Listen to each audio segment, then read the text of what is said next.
Welcome to Daily Wisdom, Walking the Path with the Buddha, a podcast shared by David Roylance. This podcast is dedicated to guiding you to completely eliminate the discontent mind and the suffering it causes by attaining enlightenment. Learn and practice the teachings of Gotama Buddha that will guide you to fully attain a peaceful, calm, serene, and content mind with joy. To support this podcast, visit patreon.com/supportbuddha or visit buddhadailywisdom.com, where you will discover a full range of courses, retreats, and online learning resources to assist you on the path to enlightenment. Now, here's our teacher to share more.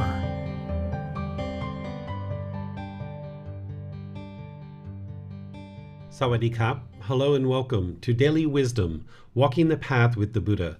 Today is our Pali Canon and English study group. We're in Volume 10, Chapters 21 through 30. The way that we do this study group is I invite students in Zoom to be able to read a chapter from the book. Then I will share some teachings on that chapter and then open up to any and all questions that you guys might have. If there's nobody in Zoom who volunteers, then I typically will go ahead and read the chapter, share teachings on that chapter, and then open up to all the questions that you guys have. If you would like to ask a question and you're in Facebook, YouTube, or Zoom, you can put that into the comments section and I'll be able to see that here and answer your question during the class. And if you're in Zoom, you can electronically raise your hand and ask any questions or follow-up questions directly. We're studying the words of the Buddha through the Words of the Buddha book series. This is a 13-book series that will help you to learn the path to enlightenment through the original words of the Buddha.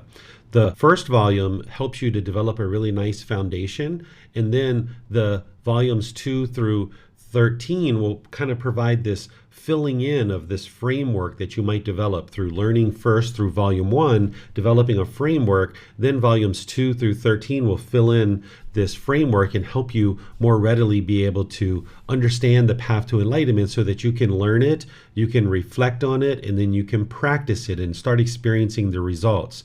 The learning part is what you're doing in class with the teacher, where you're investigating and examining the teachings. You can also be doing this on your own through reading and through understanding the teachings of the Buddha through videos and podcasts and things like this. You start to learn the teachings of the Buddha. Then you reflect on those to independently verify them. Rather than believing the teachings, you reflect on them to independently verify that they're true. And then you practice the teachings. And this is where the real transformation is happening in the mind, and you're uprooting any pollutions that exist in the mind, so that now you can start experiencing more of the brightness and radiance of the enlightened mind, where the peacefulness and joy start shining through, and you can experience the focus, concentration, clarity of mind, and deep memory. You can notice your personal and professional relationships really blossom. You'll get to a point where there's not even the slightest displeasure or annoyance or even a bad mood in the actual mind. You can get to a point where there's no struggles or difficulties in life because you fully have the wisdom of how to conduct your life based on the natural laws of existence, and your mind no longer struggles anymore trying to find this wisdom because you've already acquired it. So we're going to start here with chapter 21, and as I mentioned, anybody in Zoom that would like to read, you're welcome to do that. Otherwise, I'll just go ahead and read. This first chapter, 21, is titled The Suitable Way for Attaining Nibbana, or Enlightenment, Third Discourse. Monks, I will teach you the way that is suitable for attaining Nibbana, enlightenment. Listen to that and attend closely. I will speak. In what, monks, is the way that is suitable for attaining Nibbana, or enlightenment? Here, a monk sees the I as non-self. He sees forms as non-self. He sees I consciousness as non-self. He sees eye contact as non-self. He sees as non-self whatever feeling arises with eye contact as condition, whether pleasant or painful, or neither painful nor pleasant. He sees the ear as non-self. He sees sounds as non-self. He sees ear consciousness as non-self. He sees ear contact as non-self. He sees as non-self whatever feeling arises with ear contact as condition, whether pleasant or painful, or neither painful nor pleasant. He sees the nose as non-self. He sees odors as non-self. He sees nose consciousness as non-self. He sees nose contact as non-self. He sees as non-self whatever feeling arises with nose contact as condition, whether pleasant or painful, or neither painful nor pleasant. He sees the tongue as non-self. He sees flavors as non-self. He sees tongue consciousness as non-self. He sees tongue contact as non-self. He sees as non-self whatever feeling arises with tongue contact as condition, whether pleasant or painful, or neither painful nor pleasant. He sees the body as non-self. He sees physical objects as non-self. He sees body consciousness as non-self. He sees body contact as non-self. He sees as non-self whatever feeling arises with body contact as condition, whether pleasant or painful, or neither painful nor pleasant. He sees mind as non-self. He sees mental objects as non-self. He sees mind consciousness as non-self. He sees mind contact as non-self. He sees as non-self whatever feeling arises with mind contact as condition, whether pleasant or painful, or neither painful nor pleasant. This, monks, is the way that is suitable for attaining nibbana, enlightenment. So the Buddha here is honing in on the universal truth of non-self. The first discourse and second discourse, which we studied last week, were honing in on the first universal truth of impermanence and the second universal truth of discontentedness. And here he's talking about non-self, which is the third universal truth. There's some learning that you would need to have done before getting to this point to understand what he's talking about here. One thing is you would need to know about central desire. This is a fetter or taint or pollution in the mind where the mind is longing and yearning with craving, desire, attachment through the 6 sense bases, the eyes, ears, nose, tongue, the body, and the mind itself. That the mind is longing through these in order to experience contact, in order to get that pleasant feeling. So the mind with central desire is wanting this contact to be permanently agreeable. So there's these 6 sense bases of the eye, ear, nose, tongue, body, and mind. And then these particular things are then longing, yearning for forms, sounds, odors, flavors, physical objects, and mental objects. And when the eye sees a physical form, then the mind becomes aware of it. This is called eye consciousness. And then the 3 of these things we refer to as eye contact. So there's the eye, there's forms, there's eye consciousness, which is the awareness of what the eye is seeing. And then this is called contact. The Buddha is explaining that none of those things are the self, meaning they aren't who you are as a person, including the feelings that arise. So if there's any conditioned pleasant feelings, painful feelings, or neither painful nor pleasant that arise, those feelings aren't you either. So the Buddha is helping you to disassociate with this body or this mind as being who you are, anything that you come in contact with, being able to see that it is impermanent, that you're going to experience discontentedness if you crave for it to be permanent, and then that these things aren't you, it's not who you are. Sometimes someone might say, I am hungry, or I am thirsty, but there's no I there. Or you might say, I am angry, or I am frustrated, but I am not angry because there's no I there. The mind can be angry, the mind can be frustrated, or the body can be thirsty, or the body can be hungry. But if you understand and realize non-self, then you realize it's not possible for I to be hungry or I am hungry because there's no I here. And it's not possible for I to be angry, I am angry, because there's no I here. It's just the mind experiencing these feelings based on the craving, desire, attachment. So once you have contact through the 6 sense bases, if there's craving in the mind, then there will be discontentedness that arises, either conditioned pleasant feelings like happiness, excitement, elation, thrill, exhilaration, euphoria, or painful feelings like sadness, anger, frustration, irritation, annoyance, guilt, shame, fear, stress, anxiety, or neither painful nor pleasant feelings like shyness or displeasure or uncomfortableness. These conditioned feelings are arising based on having contact through the six sense bases. And once there's contact, there's craving in the mind of the unenlightened mind, and you see things as agreeable or disagreeable. And if you experience agreeable contact, you might experience these conditioned pleasant feelings. But if you experience disagreeable contact based on your cravings, now you'll experience painful feelings. And this is what the mind's doing in the unenlightened state. And the Buddha is saying that none of this is you. It's not who you are. This will help you to disassociate with these things and considering them yourself. Because if you think that I am angry, meaning you think that you are one of these painful feelings, now you hold on to that, thinking that I am angry, not realizing that it's just anger that is being experienced in the mind based on certain causes and conditions. And when you understand what those causes and conditions are, then you can uproot those and eliminate them from the mind so that then you don't experience those discontent feelings anymore.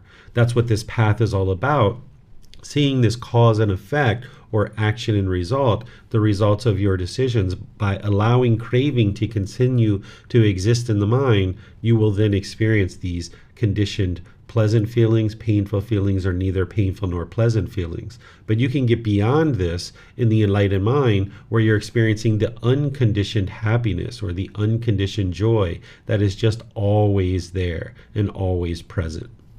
So let me know what questions you guys have on this chapter. This is chapter 21 in volume 10, titled The Suitable Way for Attaining Nibbana. All right, Francis, you have a question? Yes, I do have a question related to the unconditioned pleasant feeling. Lately, I've been practicing the elimination of the ill will and harshness when talking to people. The next few days, I felt a lot of gladness in my mind. I feel at ease with myself. I'm not so easily irritated by a lot of things that I used to. So now this is considered an unconditioned pleasant feeling. I just feel it, the gladness. So am I hanging on to it because I don't think about it every time. It just comes to me and I feel good. It comes to me and I feel glad. So is it part of being hanging on to these unconditioned pleasant feelings? I wouldn't refer to them as unconditioned pleasant feelings, because a feeling is conditioned. When you have a feeling, then there's a condition that's causing that feeling. And that's explained in the Four Noble Truths. It's explained in Dependent Origination and other teachings as well, where there's these causes and conditions that lead to this conditioned feeling.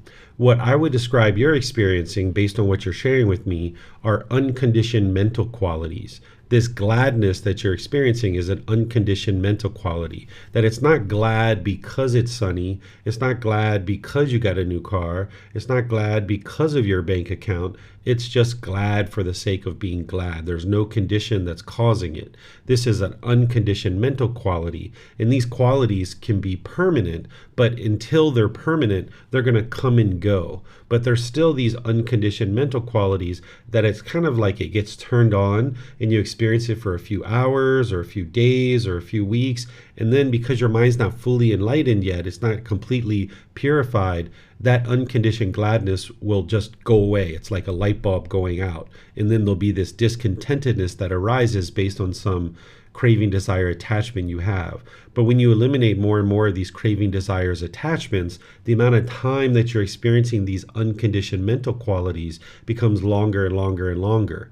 You can even get to a point where you're experiencing unconditioned joy and unconditioned happiness or gladness for 3 months, even 6 months. And then boom, there's this little bit of discontentedness. It's not very significant. It doesn't last very long. It's kind of like a little bit of ickiness. You'll know exactly what's causing it because you'll know and be understanding of craving, desire, attachment very well by that point. But you can go 3 months, 6 months sometimes where this unconditioned gladness or joy or happiness, this peacefulness, this calmness and serenity is in the mind. And then you can experience a little bit of discontentedness, and then you extinguish that craving, and now you might get a year or so. So by the time you get to a year, 2 years, 3 years of no discontentedness, you'll know the mind is enlightened. But these unconditioned mental qualities, they come and go. They are impermanent until your mind is enlightened, but these are unconditioned because they're not based on any condition. And you'll get these windows of time that you'll notice these unconditioned mental qualities. Okay, so that means I don't think of them as or think of them as a mental condition due to my elimination of the fetters and all that. A mental I quality, noticed that a mental quality, sometimes Francis. it come back to me again, the craving desire, and I was able to be aware of it and quickly cut it off and all that, and bring up some of the enlightenment factors just to get away from all this craving desire attachment. So it's saying something? It's a mental quality, not a mental condition. When you're talking about talking about a condition, there's a cause or a condition that is causing that conditioned feeling. What you're looking to get to is the purity of the mind, these unconditioned mental qualities where there doesn't need to be any condition met in order to experience this quality of mind. So as soon as you put the word condition in there, that is the temporary nature of these conditioned feelings where the mind goes up and down. So when you notice that these conditioned feelings are arising, then you'd like to investigate what is the craving, desire, attachment that is causing that. Since you are also attending the group learning program, over the next 2 weeks, tomorrow and the next Sunday, I'm going to take you beyond just the Four Noble Truths and the Eightfold Path and the things you've been learning so far. And I'm going to teach you how to identify your cravings, desires, attachments specifically, because you're experiencing things, but you haven't quite learned what you need to do yet 100%. So this is great that you're experiencing these things, but when you're experiencing those conditioned feelings of discontentedness, you would like to peer into it and identify what are the cravings that are causing it, so then you can eliminate it. And that's what's going to ultimately get you more and more unconditioned joy and happiness and peace and all those other unconditioned mental qualities of the enlightened mind. Okay, got it. Thank you so much. Okay, it looks like Mayu Lee has a question here. Going back to the answer that you provided, Francis, if you are glad because you notice that you are improving your mental quality, is that a conditioned or unconditioned? That is conditioned. This is a question that was just asked in the Facebook group as well by a student named Jared. If you go and look at the answer I replied there, what can sometimes be experienced is you start noticing this unconditioned gladness, you start noticing this unconditioned happiness and joy, you start noticing this unconditioned peacefulness. Essentially, the qualities of the enlightened mind start shining through, and these are unconditioned mental qualities. And now you can get happy or excited because of that. And that is a conditioned feeling now, that you've now formed a conditioned feeling. And because that unconditioned gladness or joy or happiness is not yet permanent, because there's still pollution in the mind, it will go away. And now you're left with this conditioned pleasant feeling that you now need to cut off and let go of. So when you're experiencing these mental qualities of peace, calmness, serenity, and contentedness with joy, this unconditioned happiness arising, you need to remain with equanimity, with calmness and composure, not allowing the mind to form a conditioned feeling based on, oh my goodness, look at these qualities of enlightenment shining through. Wow, I'm getting there. I'm almost there. Wow, look at this. Oh, now you got a conditioned feeling. Your mind's going to regress. Your mind's going to retreat from that. It's going to pull back. So you need to reside with equanimity, where when you see those unconditioned mental qualities coming in, it's kind of like, yep, I see you. Okay. The teachings of the Buddha lead exactly where he said they do. Okay, let me keep walking. And you just notice that they're there, but you don't allow the mind to get all excited and happy about it. That you just sit with those feelings or go forward in your life, or not with the feelings, but with the mental qualities. You just go forward in life. You just know, like, okay, the mind is doing exactly what the Buddha said, exactly what David said. I'm experiencing these things that David mentioned, but don't get all excited and happy about them, because that would be a conditioned feeling that now you have to eliminate the craving for enlightenment. You need to eliminate the craving for these unconditioned mental qualities, because now the mind is craving, desiring, attached to them, and you need to eliminate the wanting of those things and just realize, like, okay, they're there. That's interesting. Wow. Okay, let's keep walking forward today. Great question there, Mayuli. And you'll see more of my answer on Facebook through Jared's question that I answered. Francis is following this up here. He says, so we just notice them, not get excited about those mental qualities. Exactly. As soon as you allow the mind to get excited about something, that is the conditioned feeling. And you would like to not allow the mind to do that, because now when that something changes, you're going to be left with the painful feelings. So these unconditioned mental qualities are going to start peering through for, again, a couple of minutes, couple of hours, couple of days, couple of weeks. Ultimately, you'll get to a few months. They're going to start peering through more and more. And if you form a pleasant feeling based on that, now that's a conditioned feeling. And because these unconditioned mental qualities are not yet permanent in the mind, because there's still this pollution, these unconditioned mental qualities are impermanent in the mind, they're going to go away at different times. So if you form a conditioned feeling based on that condition that you have these unconditioned mental qualities, when those unconditioned mental qualities go away, now you're going to be left with painful feelings and feeling unwell because of that. So don't allow the mind to form any kind of conditioned feeling about anything, including those qualities of enlightenment that are shining through. Okay, I'm not seeing any other questions anywhere, so we'll go on to the next chapter, which is chapter 22. The suitable way for attaining Nibbana, enlightenment, fourth discourse. Monks, I will teach you the way that is suitable for attaining Nibbana, enlightenment. Listen to that and attend closely. I will speak. What do you think, monks? Is the I permanent or impermanent? Impermanent, venerable sir. Is what is impermanent discontentedness or contentedness? Discontentedness, venerable sir. Is what is impermanent discontentedness and subject to change fit to be regarded thus? This is mine, this I am, this is myself? No, venerable sir. Are forms permanent or impermanent? Is I consciousness permanent or impermanent? Is eye contact permanent or impermanent? Is any feeling that arises with eye contact as condition, whether pleasant or painful, or neither painful nor pleasant, permanent or impermanent? Impermanent, venerable sir. Is the ear permanent or impermanent? Is the nose permanent or impermanent? Is the tongue permanent or impermanent? Is the body permanent or impermanent? Is the mind permanent or impermanent? Is any feeling that arises with ear contact, nose contact, tongue contact, body contact, mind contact as condition, permanent or impermanent? Impermanent, venerable sir. Is what is impermanent discontentedness or contentedness? Discontentedness, venerable sir. Is what is impermanent discontentedness and subject to change fit to be regarded thus? This is mine, this I am, this is myself? No, venerable sir. Seeing thus, monks, the instructed noble disciple experiences a fading away of strong feelings towards the I, towards forms, a fading away of strong feelings towards I consciousness, a fading away of strong feelings towards eye contact, a fading away of strong feelings towards whatever feeling arises with eye contact as condition, whether pleasant or painful, or neither painful nor pleasant. All the below were restated as above.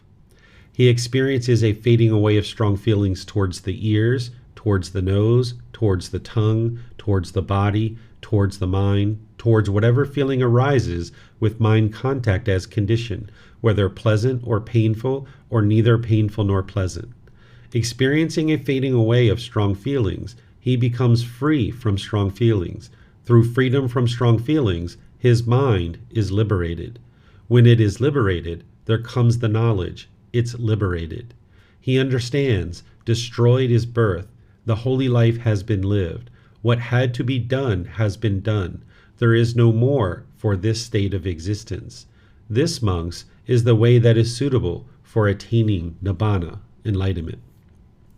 So what this discourse does is it actually ties together the first, second, and third discourses, all in one discourse. And the Buddha is actually using questioning here in order to question the students, because this is one of the ways to teach, is rather than just broadcasting, you ask your students questions to see how they reply. And then through their reply, they're confirming in their mind what the wisdom is that they have understood, and it also confirms for the teacher where their students are, that they can then kind of check in with the students to understand. So the Buddha does this throughout his teachings, where he will ask his students questions, and of course the students ask him questions too. So here he's saying, what do you think, monks, is the I permanent or impermanent? So of course they answer, impermanent, Venerable Sir. So this is what the Buddha is teaching, and this is what the monks reply, and it's obviously the correct answer, but you should independently reflect on that and decide for yourself. Is the I permanent or impermanent? You need to be able to see the wisdom that it is impermanent. Don't just accept this, don't just adopt this, don't just believe in it, but see the wisdom in it for yourself.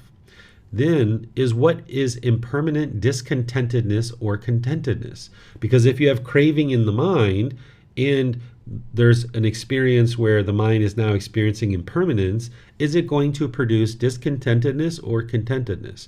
Well, it's going to produce discontentedness, Venerable Sir.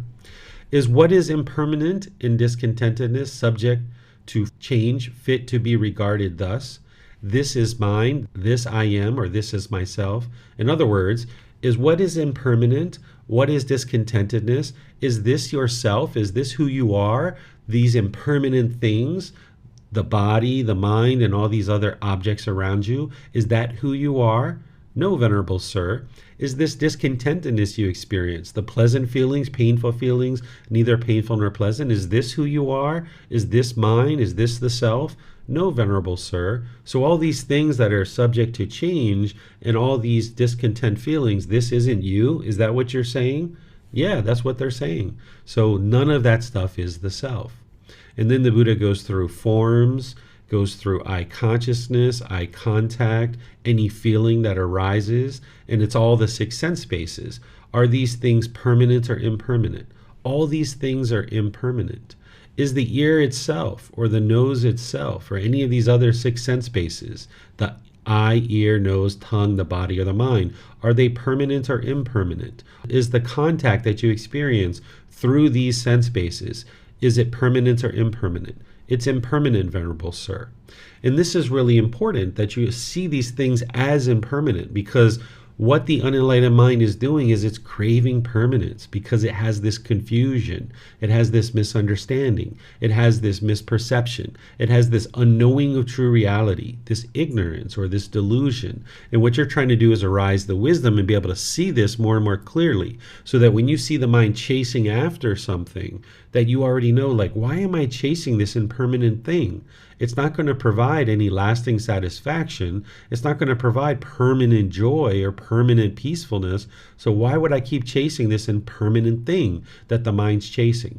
Because if you keep chasing that impermanence, is what is impermanent discontentedness or contentedness? Well, it's going to lead to discontentedness if you keep chasing those impermanent things. So you need to be willing to let go of the temporary pleasant feelings in order to get to the permanent joy or the permanent happiness.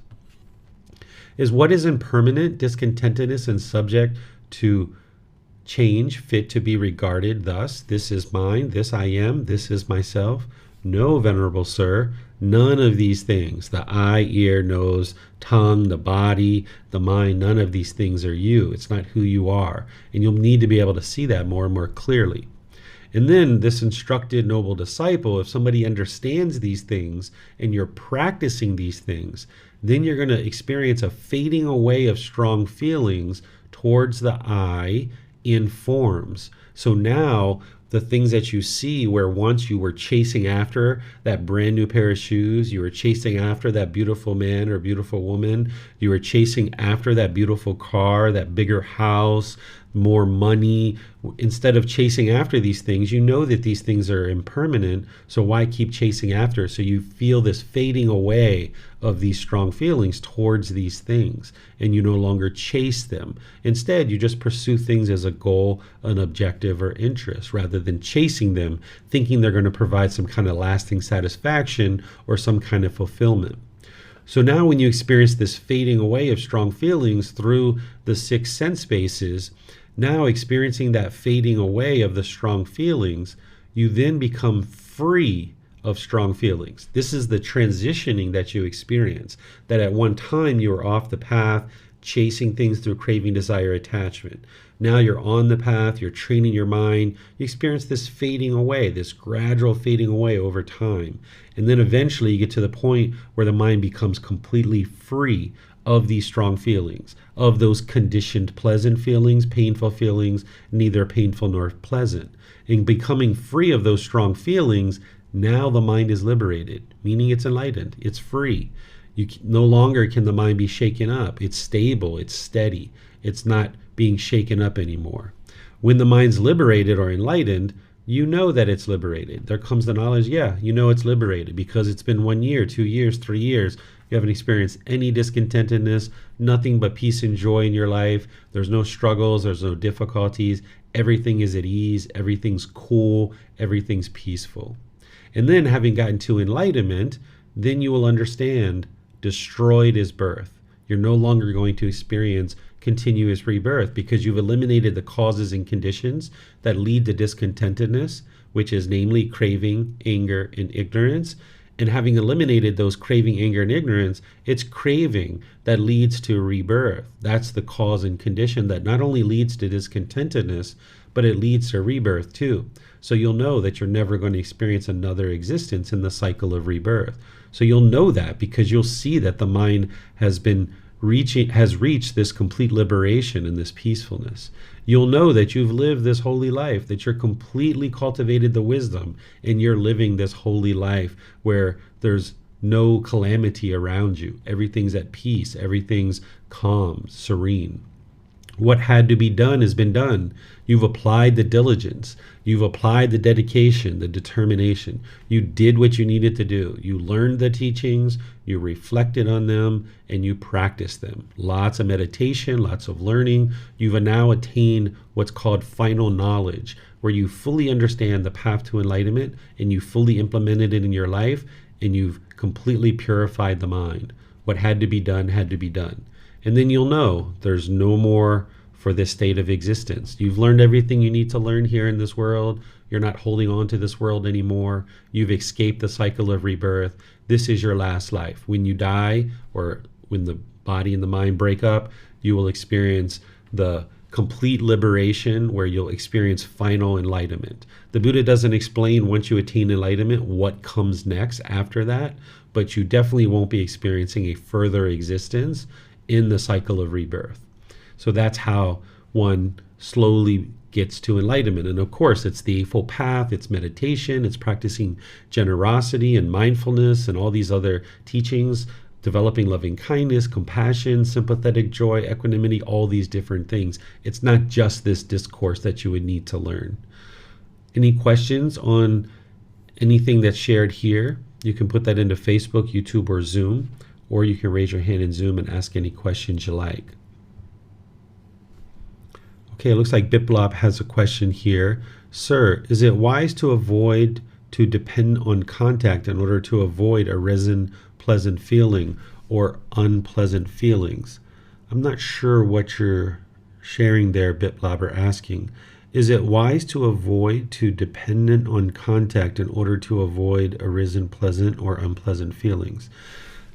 Let me share with you what I think is the answer here, but if I haven't understood your question, let me know. So when you have craving, desire, attachment in the mind, and now there's some contact through the 6 sense spaces, now discontentedness is going to start to arise. There's either going to be a conditioned pleasant feeling, painful feeling, neither painful nor pleasant. And when that's occurring, you're going to first experience bodily sensations, which you should cut off and let go of there. If you don't cut it off there, it's going to become a feeling in the mind, which now the conditioned feeling is now in the mind. If you don't cut it off there, it's going to affect the condition of your mind for several hours, days, or maybe a week or so. Then it's going to feed these mental objects. So you would like to cut it off as a bodily sensation. And one of the ways to do that is to redirect the mind. You eliminate contact. So if there's contact coming through the eyes or the ears or the nose or the tongue, the body or the mind, because there needs to be contact in order for discontentedness to arise based on a craving in your mind, if you restrain the mind and pull it back, you're redirecting the mind somewhere else, and now you're eliminating contact. Because there's no contact, there won't be any discontentedness. So say you're walking down the street and you see a mother holding the hand of their child, and you get all these pleasant feelings, and you start noticing the bodily sensations arising.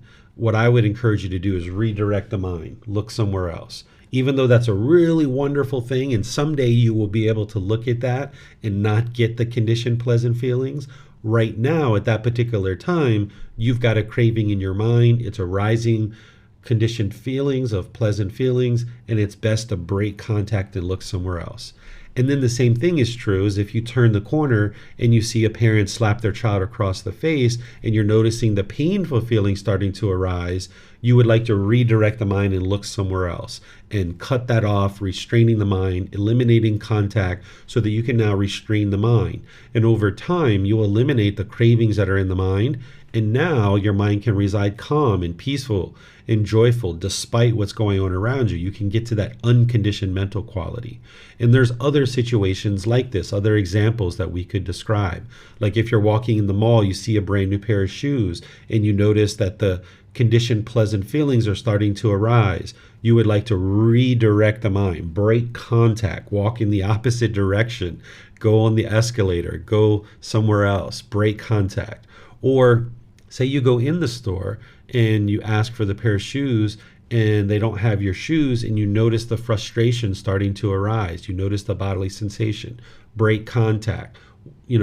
Say, thank you so much, and just walk out of the store. Don't allow the mind to stay there in that experience, continuing to experience contact, because now, because of the craving in the mind, with this contact through the six sense bases, the discontentedness is going to come into the mind, and now the mind continues to stay wired to have these conditioned feelings.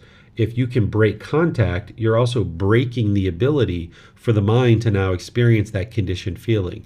You're essentially rewiring the mind. You're training the mind to no longer form this conditioned feeling. So I'm not sure if I explained an answer to your question, but what I just shared will definitely help all of you guys to understand what to do when you're noticing discontentedness starting to arise as a bodily sensation, or even if it becomes a feeling, you can accomplish the same things. Okay, I'm not seeing any other questions anywhere. And Biplab, if there's something that I didn't answer that you would like to penetrate into more, just feel free to ask a follow-up question. This is chapter 23. It's titled, Disassociation Will Lead to Your Welfare and Peacefulness. Monks, whatever is not yours, disassociate with it. When you have disassociated with it, that will lead to your welfare and peacefulness. And what is it, monks, that is not yours? The I is not yours. Disassociate with it. When you have disassociated with it, that will lead to your welfare and peacefulness. In the case of the ear, the nose, the tongue, the body, and the mind, the discourses are similar to that of the I. Suppose, monks, people were to carry off the grass, sticks, branches, and foliage in this jetty's grove, or to burn them, or to do with them as they wish. What do you think?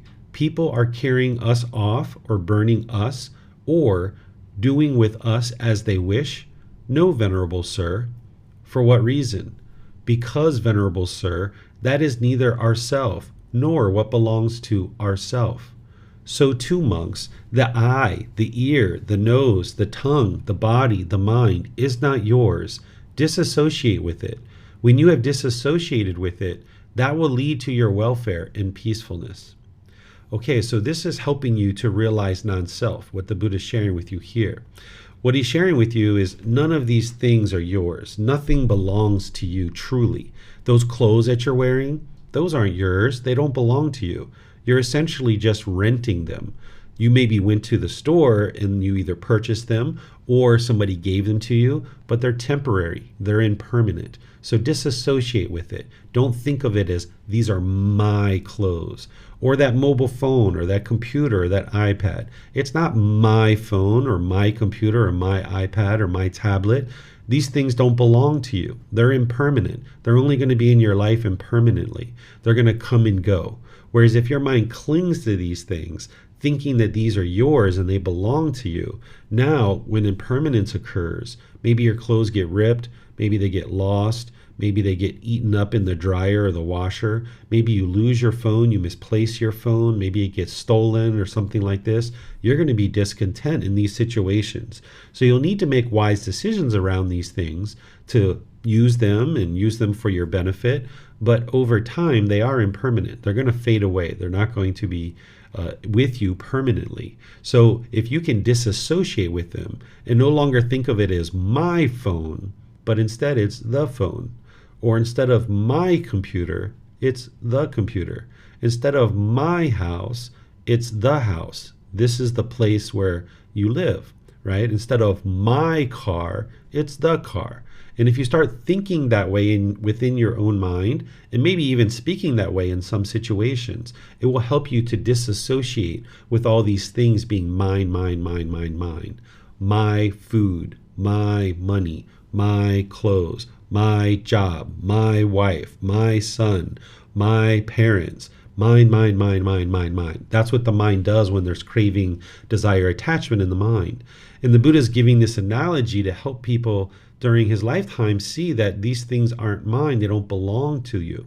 So this Jetty's Grove that he's talking about, this is a place where the Buddha used to teach. It was essentially a park, and they would sit out there and the Buddha would teach them. And they spent a lot of time there. So it would be very likely that these students might have adopted the thought or the perception that this Jetty's Grove or this park is mine and it belongs to me. So the Buddha says if people came and carried off the grass, the sticks, the branches, and the foliage, or they burned them, or they did with them as they wish, are they carrying us off? Are they burning us? Are they doing with us as they wish? And the student's like, no, they're not. Well, why? Because this Jetty's Grove, this park, these branches and sticks and grass and foliage, this isn't us. This isn't who we are. And the same thing is true about all these things like the eye, ear, nose, tongue, body, and mind. And anything that the eye, ear, nose, tongue, body, and mind comes in contact with, this isn't you either. So you can disassociate with it, and this will lead to your welfare and peacefulness because you will have eliminated your craving and clinging to any of the six sense bases and anything that the six sense bases come in contact with. And then as you experience impermanence with all these things, if you don't see it as mine and it belongs to you, then you can reside peaceful and joyful. So it's a matter of practicing the middle way, where you don't crave and cling and hold on to these objects, but you also aren't indifferent. And you just throw your phone around and break it up, because obviously you worked hard to be able to acquire this phone and it provides you a certain service. So if you were craving and you were clinging and holding on to it, you're going to be discontent when it experiences impermanence. But also if you didn't care for it and you didn't take care of it, then you'd be constantly having to buy a new phone, and then you would have to work, spend all this money in order to acquire a new phone, and that's not wise either. That's where the mind's on the opposite side of the spectrum. It's not craving and holding on to it. It's so indifferent and so lackadaisical about it that it's not caring for this particular thing. So you'd like to come to the middle where you care for this particular thing. You maybe put a protective case on it. Maybe you clean it every once in a while. You put it in a nice place so that it's less likely to get broken or damaged. But understanding the whole time that this phone isn't permanent. It's not going to be with you permanently. So this is how you get to the elimination of craving and clinging to any particular object of things that you're experiencing through the eyes, ears, nose, tongue, body, or the mind itself. Any questions that you guys have here? You can put those into Facebook, YouTube, or Zoom. Okay, Biplop's confirming that he's got it. All right, one thing I would like to highlight here, I don't see any questions yet, is highlight about this sense base of the mind. Sometimes this is a more challenging one for people to understand. So you might understand the eye is longing for forms, the ear is longing for sounds, the nose is longing for odors, the tongue is longing for flavors, the body is longing for certain physical objects to touch the body. This is pretty straightforward for most people.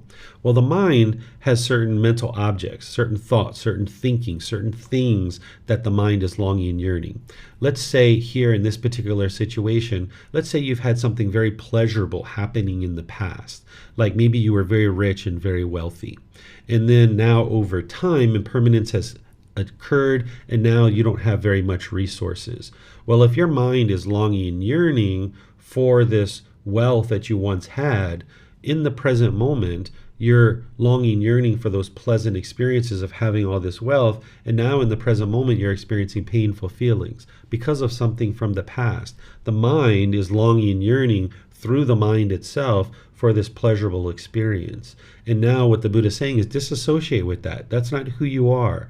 That richness, that wealth, that whatever you had before, that's not who you are.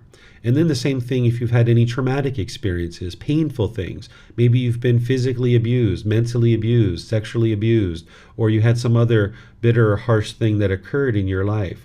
And now maybe in the present moment, you thinking back to those experiences, those painful experiences, now in the present moment, your mind clinging to those experiences, you're experiencing painful feelings in the present moment based on things from the past.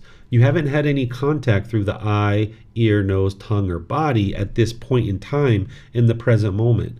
All it is the mind longing and yearning. It's holding on and clinging to this experience in the past. And now in the present moment, you're experiencing painful feelings. And what the Buddha is explaining here is to disassociate with that. That's not who you are. While you may have experienced those types of things, now you've made decisions to get far, far away from that. Don't continue to cling to those experiences thinking that that's who you are. Disassociate with it. And the same thing is true, the mind is doing this for the future, that there might be certain pleasurable things that the mind's longing, yearning for in the future, or certain painful things that you're afraid of, or you're having anxiety about.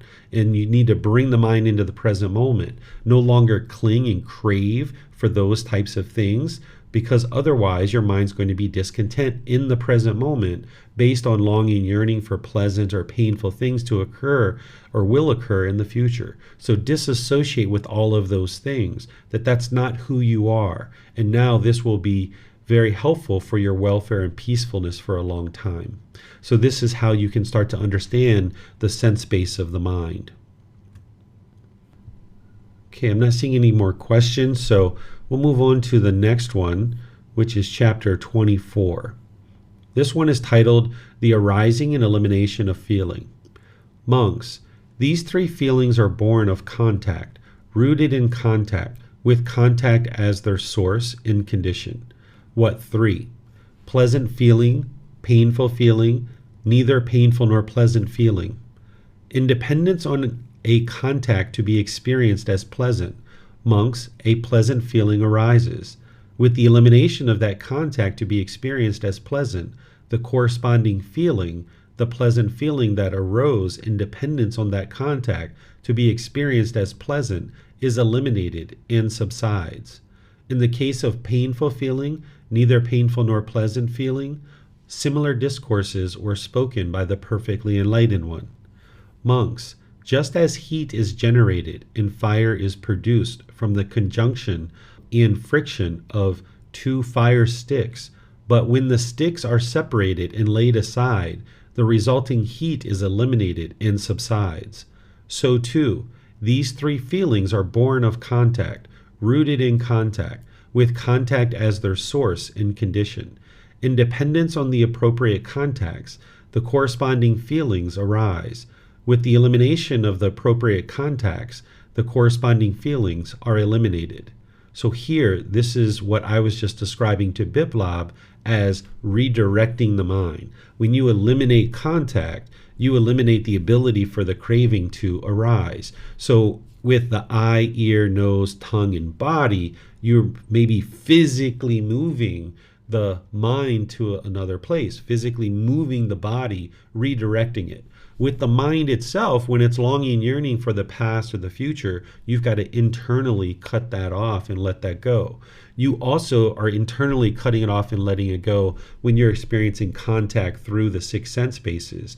But with those first five of the eye, ear, nose, tongue, and body, you can physically redirect the body in its six sense bases along with the mind in a different direction. But if you're just laying in bed, for example, and you're thinking about the past or you're thinking about the future, there's no way for you to escape that other than to cut it off internally. So the sixth sense base is a little bit different. That's how you would eliminate the contact, is by cutting it off internally. And that's why you're training with breathing mindfulness meditation to be able to cut off and let go of those arising thoughts, so you can gain this discipline and control of the mind to be able to do this in your day-to-day life. So here the Buddha is explaining that, and he's giving this great analogy of two sticks that are rubbing together in order to produce this friction and this fire. When you lay these two sticks aside, there's no contact with the sticks, so there's no fire that can result. And the same thing is true as if you come in contact with some object and you separate, then there can't be any discontentedness arising. So you need to be able to see that contact is a condition that leads to conditioned feelings. And there needs to be a craving in the mind, because by the time you get to enlightenment, you're still going to have contact through the six sense bases, but there's no craving in the mind, so there won't be any discontentedness arising. But while you're in the process of doing that, oftentimes separating the six sense bases and moving in opposite direction or cutting off and letting go is what you need. So eventually you'll get to the point where you'll have contact through the six sense bases as an enlightened being, but the craving, desire, attachment is uprooted and eliminated, so there won't be any discontentedness. But in this time, if there's craving, desire, attachment, longing, yearning, clinging, expectations and wants and things like this in the mind, when there is contact, then discontentedness is going to arise. So that's why you'd like to restrain the mind. And now, in those situations, restraining the mind, you'll eliminate more and more of the craving, desire, attachment. And over time, when you fully uproot it, then when you have contact in that same exact situation that you once would get angry or frustrated or irritable, you'll notice that with the same exact contact, there won't be any discontentedness because the craving's gone. Any questions on this one? Okay, I'm not seeing any questions here. So let's move on to chapter 25. Here you see all the guidance that I'm providing to help you learn the words of the Buddha. Here, this one is titled The Way to Purity. Of ways, the Eightfold Path is the best, and of true things, the stage is four. Freedom from strong feelings is the best of things. Of humans, best is he who sees. This is the very way. There is none else for seeing purity. Herein do you a faring go. The way to baffle Mara this. Herein, when you have faring gone, as end you'll come to make of ill. Shown surely as the way by me, who ease from darts had come to know. 'Tis you, the dedicated, must work. The men so gone but show the way, who in their reflection, as they fare, from Mara's bonds find liberty. Transient is all men think and do. When this by wisdom is discerned, then does one turn away from ill. This is the way to purity. Painful is all men think and do. When this by wisdom is discerned, then does one turn away from ill. This is the way to purity. Without the self, men think and do. When this by wisdom is discerned, then does one turn away from ill. This is the way to purity. Okay, you can see here from the reference that this is from what's called the Dhammapada. The Dhammapada is part of the Pali Canon. There's actually 3 different parts of the Pali Canon. This collection of texts that we refer to as the Pali Canon, it contains the suttas or the discourses, which is what I'm typically sharing with you, which are the actual teachings of the Buddha. The Dhammapada is a scholarly work that comes about 1,000 to 1,200 years after the death of the Buddha, that these academics and researchers and scholars come together and they try to learn the teachings of the Buddha from the text, and then they try to summarize them in kind of like a poetic form like this. And some people consider these to be the words of the Buddha, but I don't consider them to be the words of the Buddha, because it's a person who's read the teachings of the Buddha and now they're interpreting his teachings and they're writing them within this poetic verse form method. So the Buddha never actually spoke these words. These are other people that are assigning these words to the Buddha. And one of the things that you might understand about academics or researchers or scholars, they're typically interested in teachings like the Buddha from a historical standpoint, looking at it from an anthropologic standpoint of how have these teachings historically affected the development of humanity, and looking at it more from anthropology as opposed to learning, investigating, examining, reflecting on the teachings, and then practicing the teachings to acquire and attain enlightenment. Scholars, academics, researchers, anthropologists, they're not interested in enlightenment itself. They're more interested in the historical context of teachings like the Buddha and how they've affected humanity over time. So if a scholar is to just read the teachings of the Buddha and then try to summarize them, they're not actually having the deep, profound wisdom to be able to then understand the teachings. Because where your real wisdom comes from with the teachings of the Buddha is through your practice. There is a certain amount of wisdom or intellectual learning that needs to happen in order to acquire wisdom. There's a certain amount of reflection that needs to occur in order to acquire wisdom, but the ultimate wisdom that you acquire is through your practice. So because academics, researchers, scholars, anthropologists, historians, they're not interested in the practice part, they're not getting to the deep penetrating wisdom that an individual would get to if they were an actual practitioner. So what you're seeing here is this summary. And what I tend to do is I tend to share the discourses or the suttas, which are the actual spoken words of the Buddha that can be learned, reflected on, to independently verified, and practiced. Here, it's kind of challenging for the average person to understand what is being shared in the Dhammapada. But I share a couple of these throughout the book series because some of them are actually fairly accurate if you understand what they're actually trying to say. So what I've done in this particular chapter is I've explained to you here why I don't teach from the Dhammapada and how they're not the original words of the Buddha. That's the first part that I share here. But then what I do is I go verse by verse and I explain what the scholars are actually trying to communicate in a way that you can understand. So what they're actually saying here is, and what the Buddha would have said along these lines, is the best way to enlightenment is the Eightfold Path. There are 4 stages of enlightenment. Liberation of the mind results in freedom from strong feelings, which is the best thing you could ever experience. Getting to that enlightened mental state is the best thing you could ever experience. He who has eliminated ignorance or the unknowing of true reality can see clearly, no longer confused about the natural laws of existence, is the best of all humans. They have completely purified the mind, no longer experiencing any unwholesome mental qualities, only experiencing wholesomeness.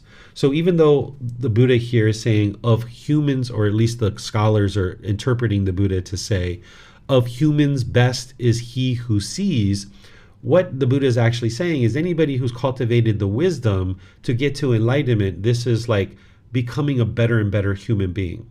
He's not saying that you're above other people, because the Buddha wouldn't rank people or have a pecking order like this. But he's saying when you were off the path to enlightenment, you weren't functioning as a really well-developed human being. In the unenlightened state, you function very much like an animal. But now, having cultivated the wisdom on the Eightfold Path, you're functioning more and more like a better human being because you've eliminated this ignorance. You now are no longer confused about the natural laws of existence, and you have become a better human being. That's what is essentially being communicated here. And the Buddha would have said things like that when he refers to like an instructed noble disciple. And now this next verse, he says, or at least the scholars are sharing here, and then I've kind of clarified it to be able to help you understand. The Eightfold Path is the way to enlightenment. There is no other way to purify the mind other than the Eightfold Path, where the mind will eliminate all ignorance, a knowing of true reality, being able to see true reality, seeing clearly. This is the way to go forward on the path to enlightenment, the way to eliminate the unwholesome influence of Mara, the evil one. So Mara is that formless being that is interested in causing calamity in the world, interested in seeing harmful and unwholesome things happening. And Mara is going to try to tempt beings to make unwise decisions.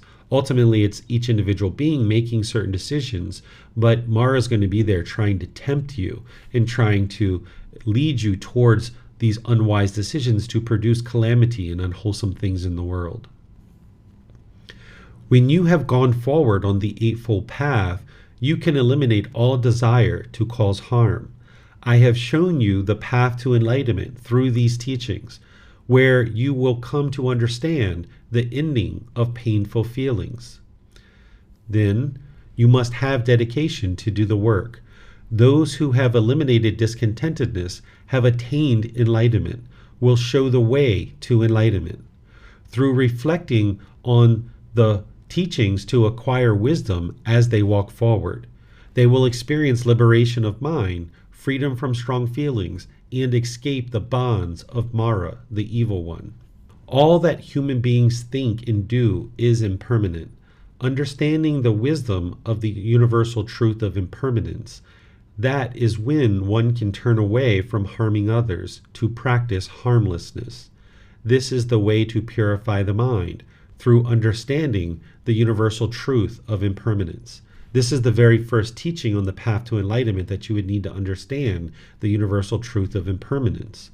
All unenlightened human beings experience painful feelings.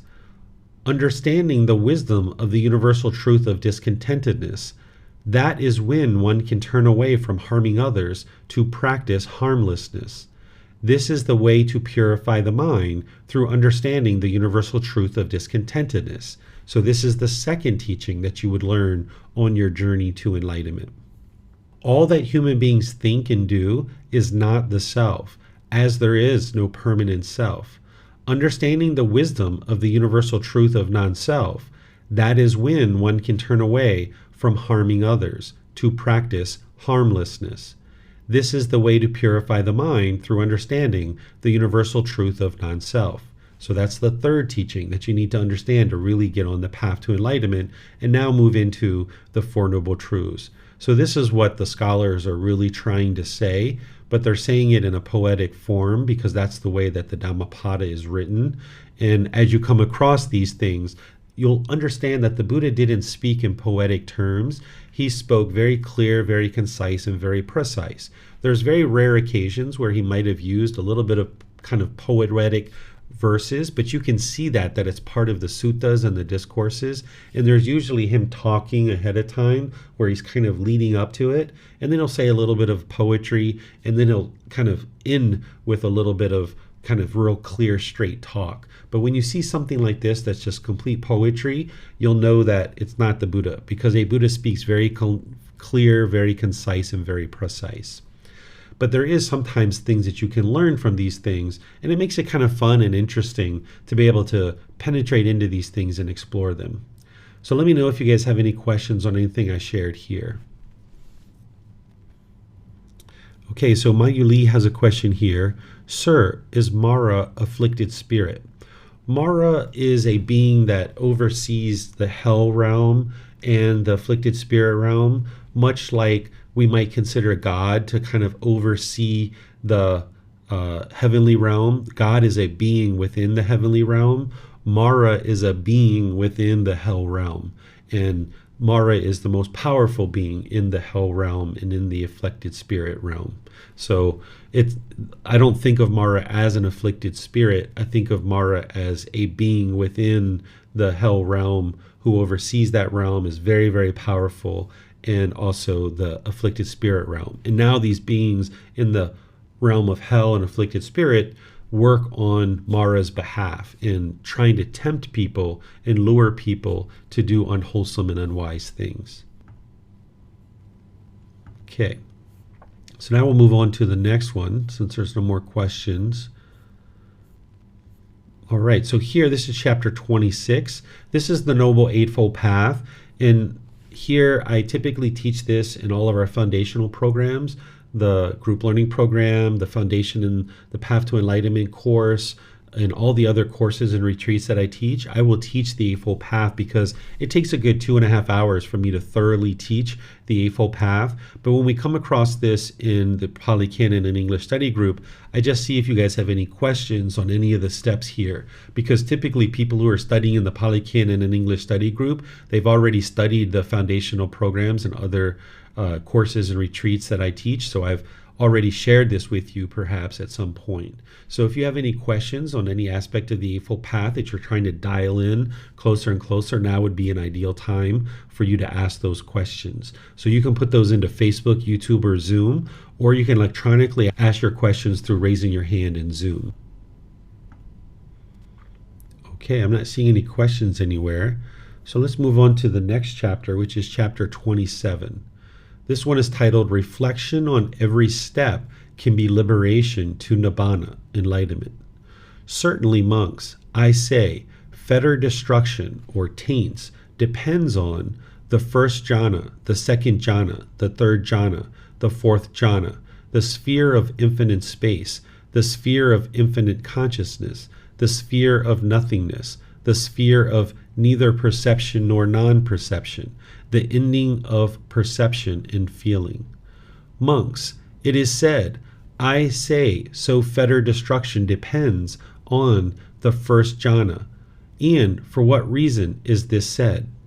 Consider the monk who, distant from sense desires, distant from evil ideas, enters and resides in the first jhana, which is with thinking and pondering, based in seclusion, filled with excitement and joy. Whatever occurs there of form, feeling, perception, volitional formations, choices and decisions, or consciousness, he sees wholly as impermanent objects, as discontentedness, as a disease, as a boil, a sting, a hurt, an affliction, as something alien, inferior, empty, not the self. He turns his mind away from such objects and, having done so, brings the mind towards the deathless element, enlightenment, with the thought, this is the peace, this is the summit, just this, the stilling of the mind activity, the renouncing of all rebirth, the destroying of craving, calm, ending, the cool. And steadfast herein, he wins to fetter destruction, if not wins to fetter destruction, just by reason of that teaching energy, that teaching sweetness, he snaps the 5 lower fetters, and, being not subject to return from that world, the heavenly world, or heavenly realm, becomes completely cool there. Monks, suppose an archer or his student were to practice on a straw man or heap of clay. Presently, he would become a long shot, a rapid shot, a piercer of great thicknesses. Even so, monks, the monk who is distant from sense desires, is distant from evil ideas, enters and resides in the first jhana, wherein applied and sustained thought works, which is with thinking and pondering, based in seclusion, filled with excitement and joy. Certainly, monks, it is said, I say fetter destruction depends on the first jhana, and it is for this reason that it is said. In the case of fetter destruction depending on the second jhana, the third jhana, the fourth jhana, the perfectly enlightened one spoke similarly to that of the first jhana. So I'm going to pause here and help you guys understand what's being shared so far. What the Buddha is saying is that in order to eliminate the fetters, those 10 individual pollutions that are in the mind, the defilements, the taints, that one would need to attain the first, second, third, and fourth jhana, because that is the way that you get up to the first stage of enlightenment. These are preliminary phases that the mind goes through and that you experience as you're putting together the Eightfold Path and you're developing that and dialing it in closer and closer. You're going to experience these improved qualities of mind where the mind enters and resides in the first, second, third, and fourth jhana, moving through those before it eventually gets to the first stage of enlightenment. And in order to get to the first stage of enlightenment, you would need to eliminate the first three fetters, which are personal existence view, doubt, wrong behavior, and observances. And in order to eliminate those three fetters and all the other fetters, you would have to go through all the four jhanas in order to experience that. There are certain qualities of mind that you're experiencing in the jhanas that are needed in order to fully eliminate the fetters. Let me explain. So in the second jhana, you experience what's called oneness of mind or unification of the mind. Prior to the second jhana, there's a conscious mind that you're aware of, and there's a subconscious mind, which you're not aware of. Both of these are actually polluted. And typically the subconscious mind is more polluted than the conscious mind. If you've ever been standing somewhere having a conversation with somebody and you just blurted something out, and after you blurted it out, you were like, why did I say that? That was so stupid of me. That was ignorant. I don't feel that way. Why would I have said something like that? That's your subconscious mind sending something up to your conscious mind, and now you blurt it out through your speech because you don't have full awareness of your mind. The mind is polluted in the conscious mind, in the unenlightened state, and it's more heavily polluted in the subconscious mind that you're unaware of. But by the time you train your mind through all the teachings on the Eightfold Path and you get to the second jhana, you have unification of the mind or oneness of mind. You can see the entire mind. You have awareness of the entire mind. You have mindfulness or awareness of mind of the entire mind. And that's what you would need in order to fully purify it of those fetters. You wouldn't be able to eliminate the 10 fetters if you didn't have complete awareness of your mind. Some people think that the subconscious mind is permanent, but if you understand the universal truth of impermanence, you know that the subconscious mind is not permanent. So you can unify the mind by training the mind on the Eightfold Path. You ultimately get to the second jhana, where each one of these jhanas, you're going to be experiencing certain mental qualities that you're going to need in order to fully help you to be able to see all the various pollutions in the mind and then purify the mind of those 10 fetters. And that's what the Buddha is explaining to you here. In this particular discourse, I've included the first jhana, but he also talks about the second, third, and fourth jhana in a similar way. And you can go back to the original source using the reference and seeing that detail if you would like. So now he's going to go into talking about these other attainments. These are other attainments that the mind can experience that aren't the jhanas, but they're different attainments that one can experience. And I've explained what these attainments are in this particular chapter. But let's study the words of the Buddha, and then we can go through and I will help you to understand any of these that you would like. These particular attainments that we're going to be describing now, and the Buddha is going to describe, they're not all experienced by every single person. Some of these attainments are experienced on your way to enlightenment, and some people can get to enlightenment without experiencing these particular attainments. So I'm going to read through these using the words of the Buddha, and then we can discuss them. Monks, it is said, I say so fetter destruction depends on the sphere of infinite space. And for what reason is this said?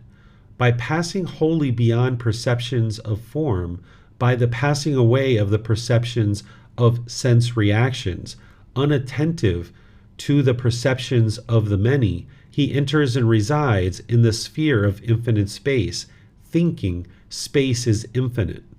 In the sphere of infinite space, and sees form, feeling, perception, volitional formations, or consciousness, he sees wholly as impermanent objects, as discontentedness, as a disease, as a boil, as a sting, a hurt, an affliction, as something alien, inferior, empty, not the self. He turns his mind away from that and brings it towards the deathless element, enlightenment, with the thought, this is the peace, this is the summit, just this, the stilling of mind activity, the renouncing of all rebirth basis, the destroying of craving, calm, ending, the cool, wins to fetter destruction, or snapping the 5 lower fetters, is born spontaneously and becomes completely cool.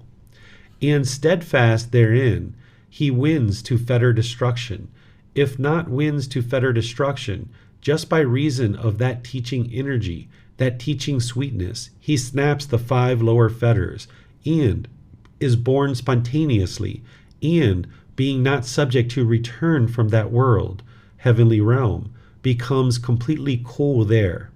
Monks, suppose an archer or his student were to practice on a straw man or heap of clay. Presently he would become a long shot, a rapid shot, a piercer of great thicknesses.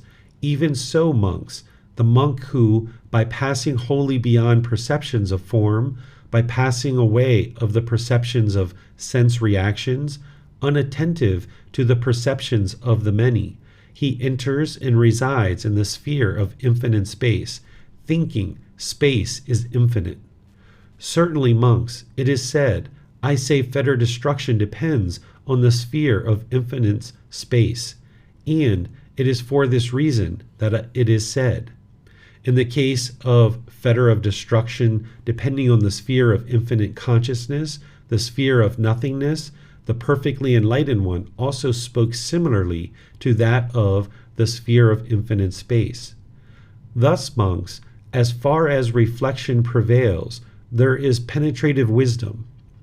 Moreover, monks, those spheres, both the attainment of the sphere of neither perception nor non-perception, and the ending of perception and feeling, are ones which, I say, ought to be properly made known by those who are in the jhanas, skilled in the attainment, skilled in emerging from there, after they have attained and emerged from there.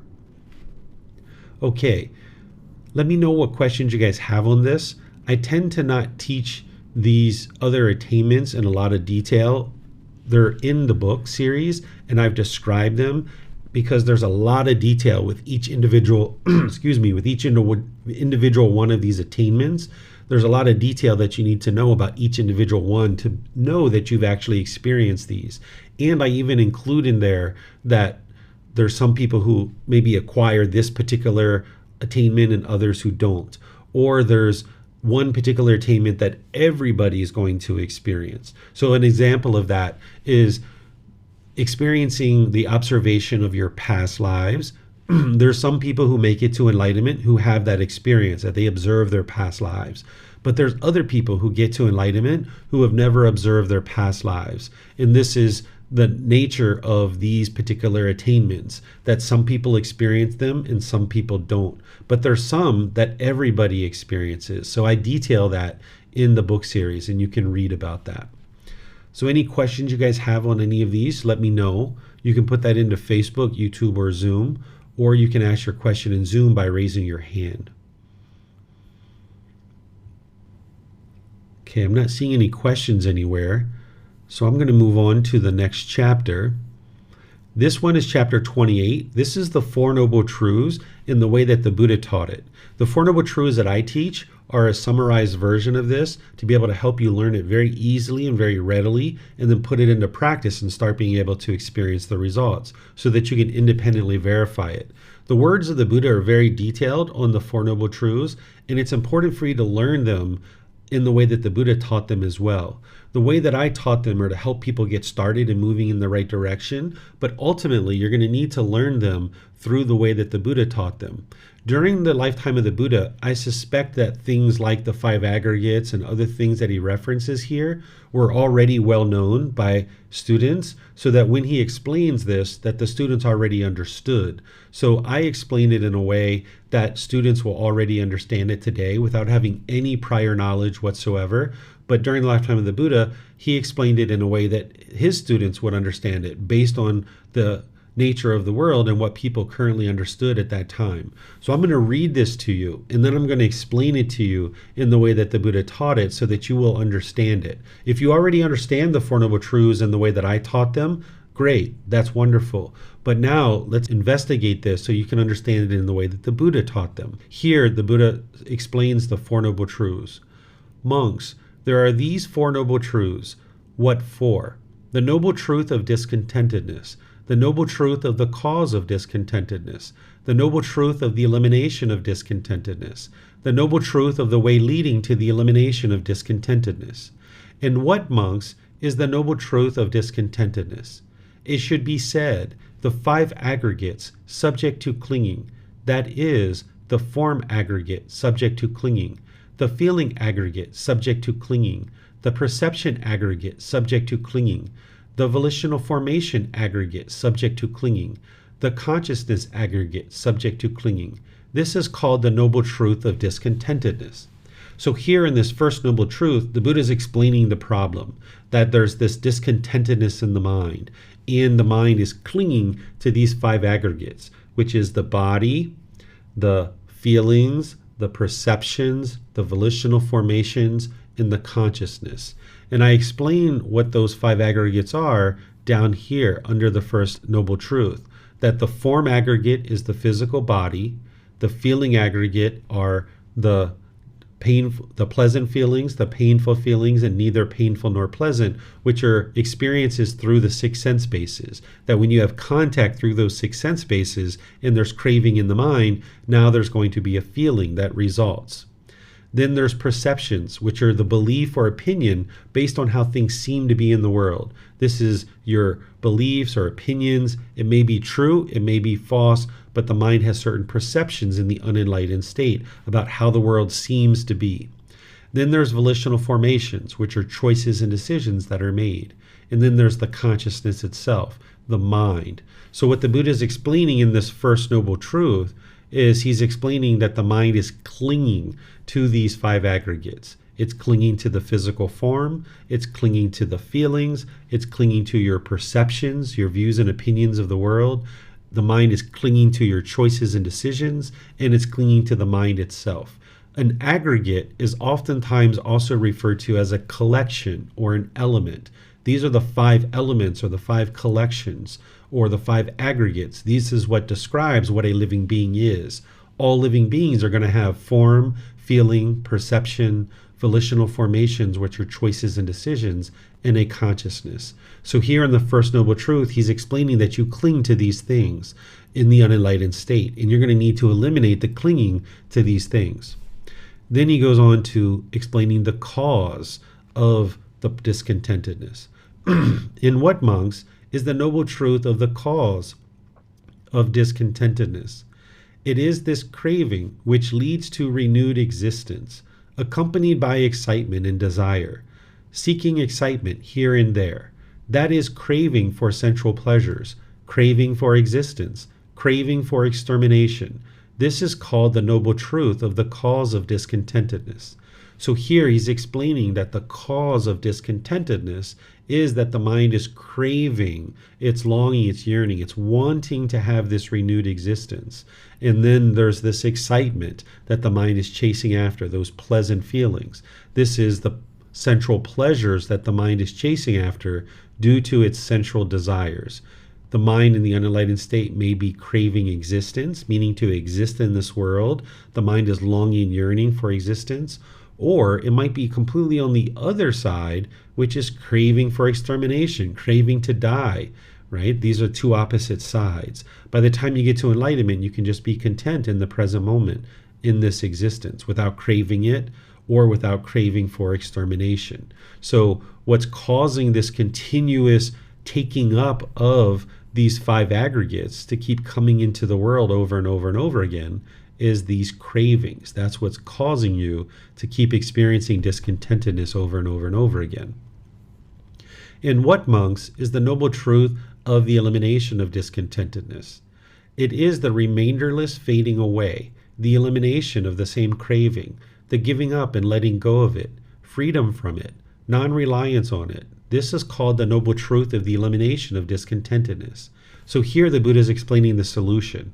The way that you eliminate discontentedness is to eliminate the cause. The cause is craving, desire, attachment. He explains that in the second noble truth. So the third noble truth is explaining the way to eliminate the discontentedness is to eliminate those cravings. If you can eliminate the cravings, then that's what's going to get you to the elimination of discontentedness. So the giving up and letting go, the freedom of it, the non-reliance on it, that's what's going to get you to the peace and the joy, the elimination of discontentedness. And now the Buddha is going to give you the complete solution. In what, monks, is the noble truth of the way leading to the elimination of discontentedness?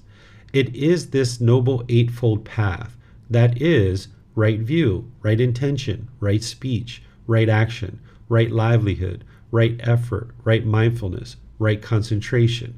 This is called the noble truth of the way leading to the elimination of discontentedness. These, monks, are the Four Noble Truths. So here he's explaining that the Eightfold Path is the way to eliminate discontentedness. So he gets to the heart of it in the second and third Noble Truth, where he's penetrating in and showing you craving, desire, attachment is the cause of discontentedness, and you need to eliminate the craving, desire, attachment in order to eliminate discontentedness. But then he shares it's the Eightfold Path, which is the complete perfect plan to help you to train the mind to eliminate the cravings, desires, attachments. And that's what he's helping you to be guided to learn and understand. That's the core central teaching that is going to lead to your enlightenment. That is your life practice, the Eightfold Path. Then, after he explains the Four Noble Truths, he will then typically share something like this, which is encouraging you and supporting you and kind of guiding you to make an effort to learn the Four Noble Truths. So therefore, monks, an effort should be made to understand. This is discontentedness. An effort should be made to understand. This is the cause of discontentedness. An effort should be made to understand. This is the elimination of discontentedness. An effort should be made to understand. This is the way leading to the elimination of discontentedness. So you're going to need to apply effort, determination, dedication, and diligence to understanding each of these Four Noble Truths, especially the Eightfold Path, because that's the path forward. And the Four Noble Truths is the first step on the Eightfold Path. This is right view. If we go back to the previous chapter where the Buddha was sharing the Eightfold Path, if you look here, he shares what right view is. What right view is having the wisdom of discontentedness, the wisdom of the cause of discontentedness, the wisdom of the elimination of discontentedness, and the wisdom of the way of practice leading to the elimination of discontentedness. So right view of the Eightfold Path, the very first step, is to deeply understand and practice the Four Noble Truths. So the central teaching is the Eightfold Path, where other teachings are plugging into it, like the Four Noble Truths plugs into the Eightfold Path. So let me know what questions you guys have on the Buddha's version of the Four Noble Truths. You can put that into Facebook, YouTube, or Zoom, or you can raise your hand in Zoom and ask any questions that you like. Okay, so Mayuli is asking a question about the previous chapter. Are you able to elaborate on what Buddha means by sphere of infinite space and the sphere of infinite consciousness? I do have these teachings and I documented it in the book series. I don't have this committed to the memory because it's not something that needs to be readily taught. If you're practicing the Eightfold Path and you're developing your mind, if the mind is going to experience these things, you will experience these attainments. You don't have to do anything special to attain them. The mind will attain them. But what I'll do, Mayuli, is I will go get that text because it's quite extensive to go through all the detail. And I will let you know here in this particular comment where you can find it in the book series, so that then you can go find it and then you can read it and understand it. And then if you have any questions on what you've read, then you can let me know, because it's better to read it because it's very detailed rather than me teaching it. Okay, I'm not seeing any other questions anywhere. So let's move on to the next chapter, which is chapter 29. This is where the Buddha connects the Four Noble Truths in dependent origination. This can be really helpful for you. If you've already studied dependent origination in volume 5, chapter 14, which is what I teach as part of this Pali Canon and English study group, and now you start to understand the Four Noble Truths, you can now plug in dependent origination to be able to see how this connects with the Four Noble Truths. So here I'll read it to you and then I'll help you to understand it. These are the words of the Buddha. In what, monks, is the noble truth of discontentedness? Birth is discontentedness. Aging, sickness, death, sorrow, grief, pain, displeasure, in despair are discontentedness. Not to get what one desires is discontentedness. In short, The 5 aggregates based on clinging are discontentedness. So the Buddha is explaining the same thing that he explained in the Four Noble Truths, that the 5 aggregates, clinging to these is going to produce discontentedness. But now he's going into more detail and explaining as long as you're born, you're going to experience discontentedness, because the craving, desire, attachment is the fuel that causes rebirth. So if you have craving, desire, attachment at the time of death, there's going to be a new birth. And when there's birth, then craving and ignorance exists in the mind, and the mind's going to ultimately experience this sickness, aging, and death, sorrow, grief, pain, displeasure, and despair. You're going to experience that until you get to enlightenment. So you need to do that work in order to get to enlightenment. And now the Buddha's connecting the second noble truth to dependent origination. In what, monks, is the noble truth of the arising of discontentedness? So now, instead of just explaining to you that it's craving, desire, attachment that leads to discontentedness, he's going to give you the step-by-step and showing you exactly what leads to discontentedness. Now he's going to show you the detail, the work. If you've ever had a math teacher that you would just write the answer to the problem, and they would say, well, show me your work. Show me how you got to that answer. In the Four Noble Truths, the Buddha is just showing you the answer. But now he's going to show you the work, the detail of exactly what leads to your discontentedness and the causes. It's not just craving that is causing the discontentedness. That's the penetrative wisdom that it is craving, desire, attachment that's producing the discontentedness. But there's other causes and conditions that allow the craving to continue to persist. And if it wasn't for these other causes and conditions, craving wouldn't continue. So here the Buddha is showing you his work. Conditioned by ignorance, the unknowing of true reality, the volitional formations, choices, and decisions come to be. Conditioned by the volitional activities, consciousness. Conditioned by consciousness, name and form. Conditioned by name and form, the 6 sense bases. Conditioned by the 6 sense bases, contact. Conditioned by contact, feeling. Conditioned by feeling, craving. Conditioned by craving, clinging. Conditioned by clinging, existence. Conditioned by existence, birth. Conditioned by birth, aging and death, sorrow, grief, pain, displeasure, and despair come to pass.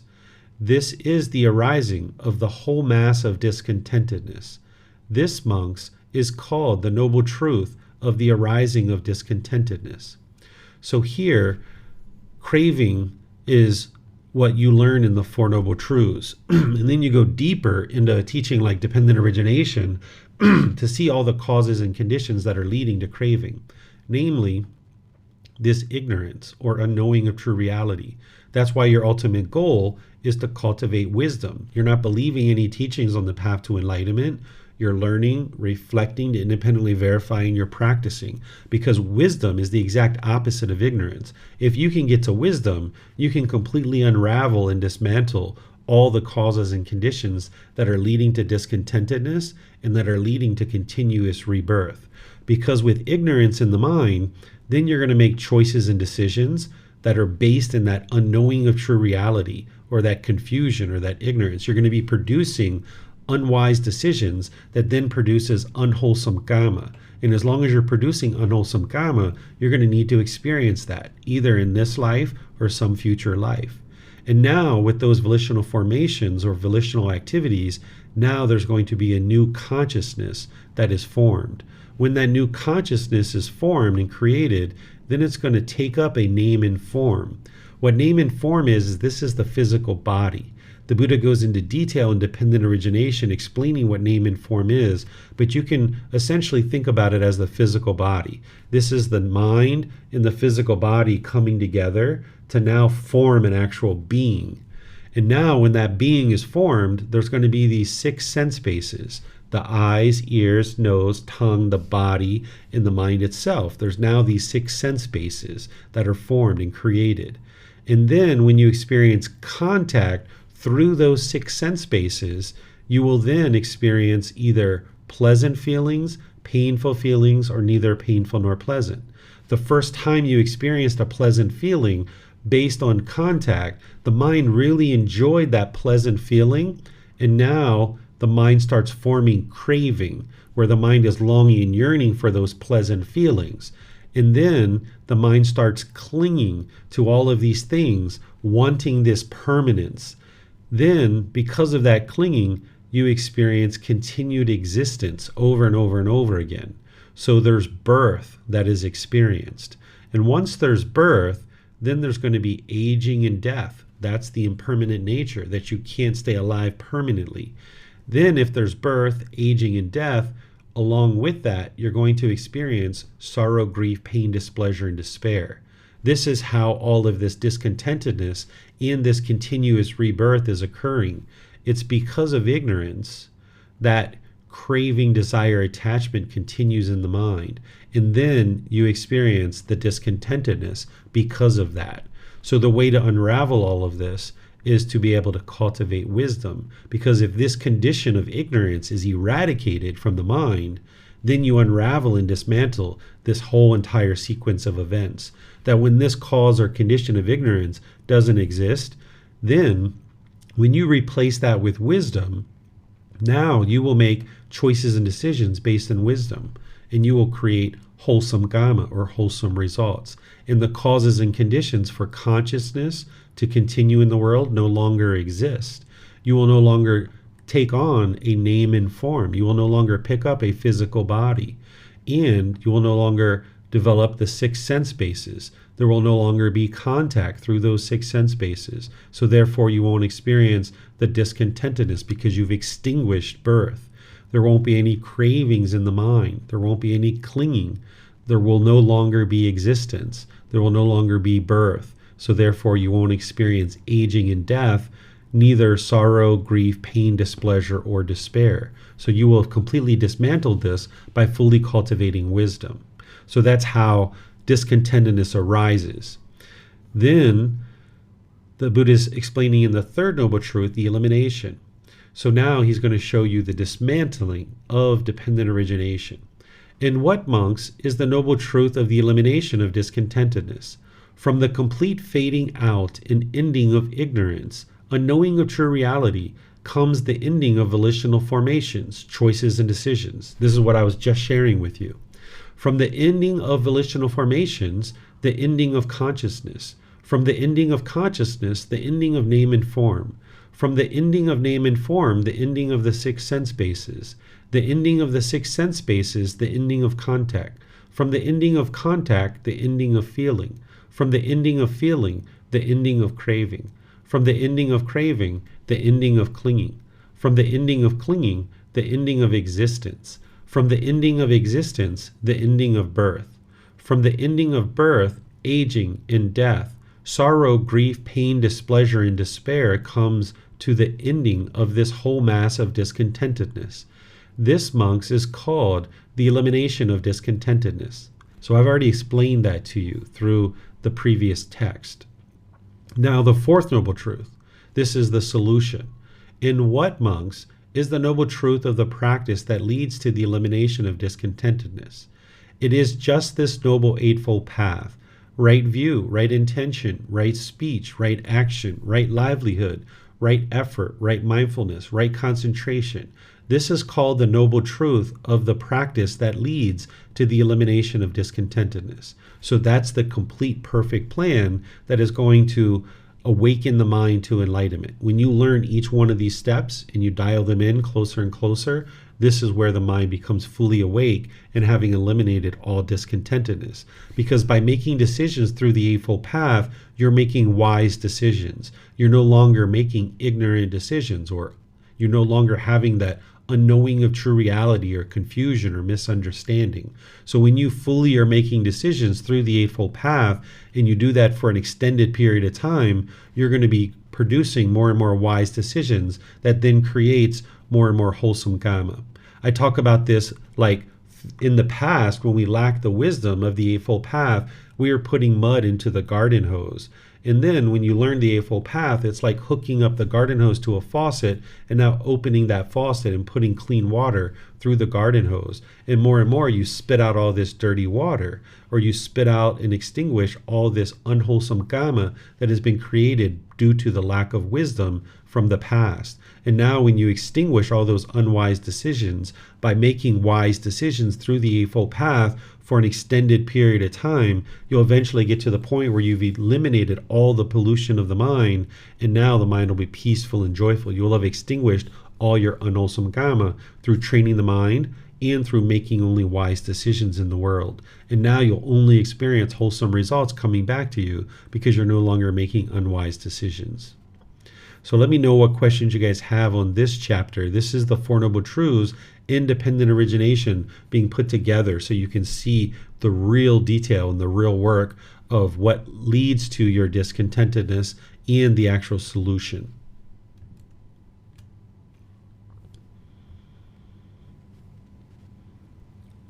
Okay, Mayuli's asking a question here.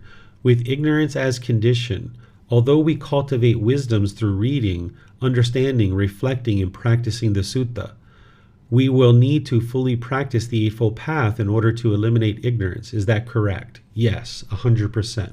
That you can intellectually know something about the teachings of the Buddha, but if you haven't implemented it in practice, there's still ignorance there. So that's why when I was talking about like the Dhammapada, the academics or the historians or the scholars or researchers or historians, they can academically and intellectually study the teachings of the Buddha and cultivate a certain amount of wisdom, but they haven't fully transformed their mind to get to complete wisdom and complete eradication of ignorance because they're not practicing the teachings. So that's why when they're writing scholarly works about the teachings of the Buddha, it's not quite clear, it's not direct, it's not penetrating, it's not independently verifiable the way that the Buddha taught, who was fully awake and had full wisdom about the path to enlightenment.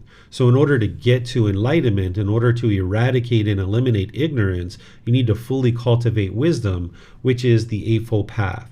That's the core central teaching. And then remember, there's other teachings that plug into it. So you're going to need to know those teachings as well. And that's why you learn in the foundational program of the group learning program, and then you learn in a program like this to fill out all the other teachings that need to plug into the Eightfold Path.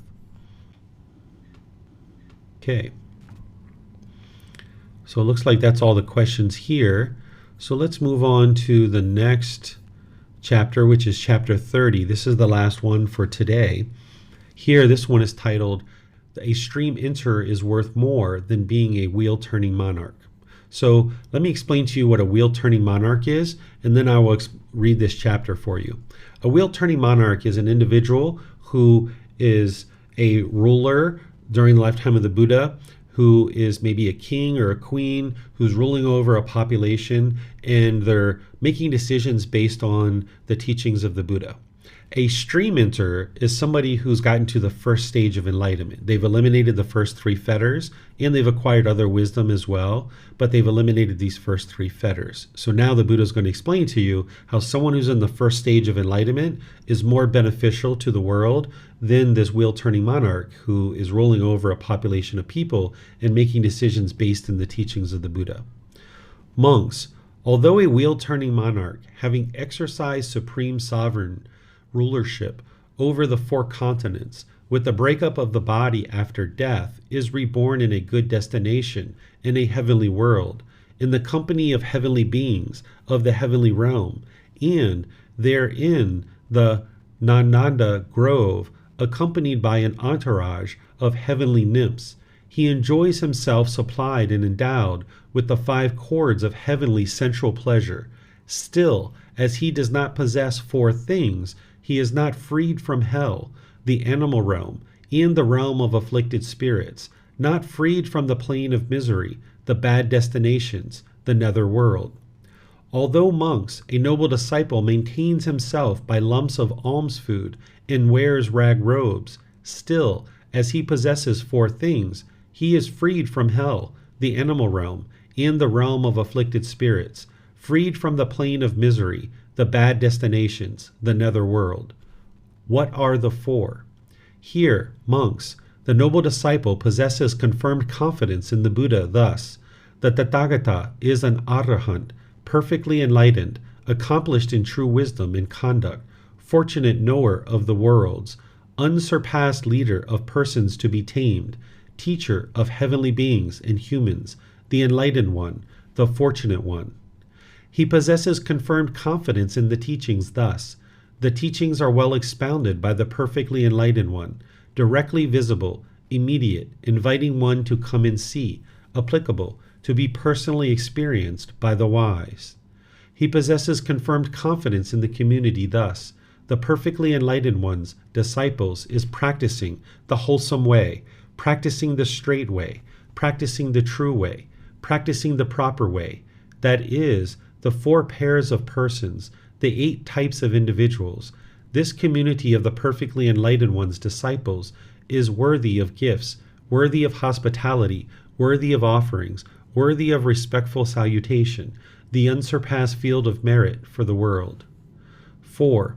He possesses the virtues, moral conduct, dear to the noble ones, unbroken, untorn, unblemished, unblotched, liberating, praised by the wise, not misunderstood, in leading to concentration. He possesses these 4 things, in monks, between the obtaining of sovereignty over the 4 continents and the obtaining of the 4 things. The obtaining of sovereignty over the 4 continents is not worth a 16th part of the obtaining of the 4 things. So here, let me walk you through this discourse to help you understand what the Buddha is sharing here. So as I mentioned, this wheel-turning monarch is someone who's a ruler and making decisions through the teachings of the Buddha. They know a certain amount of wisdom, but they don't have these 4 things that a stream enterer is going to have. And the Buddha is saying that this individual, they're going to be reborn if they die into the heavenly world. And they're going to be enjoying the sensual pleasures. Okay, they're reborn into the heavenly world. That's fine, but that's not an ideal existence, because the individual does not yet possess the 4 things that the Buddha is describing. They're not yet freed from the lower destinations. They're not freed from hell, the animal realm, or the afflicted spirits. So even though this being can be reborn into the heavenly realm, they're not freed from the lower realms. You can move from the heavenly realm down into the lower realms. And this is an example of someone who's done that, could potentially do that, because they don't have these 4 things that a stream enterer or someone in the first stage of enlightenment would have. An individual who's a stream enterer, they're freed from these lower realms. They're freed from hell, animal realm, or afflicted spirits. They'll never again be reborn into the lower realms. If they die in the first stage of enlightenment, they'll come back into the human realm. Or if they get to the 3rd stage of enlightenment, they will be reborn into the heavenly realm, and they will attain enlightenment from the heavenly realm.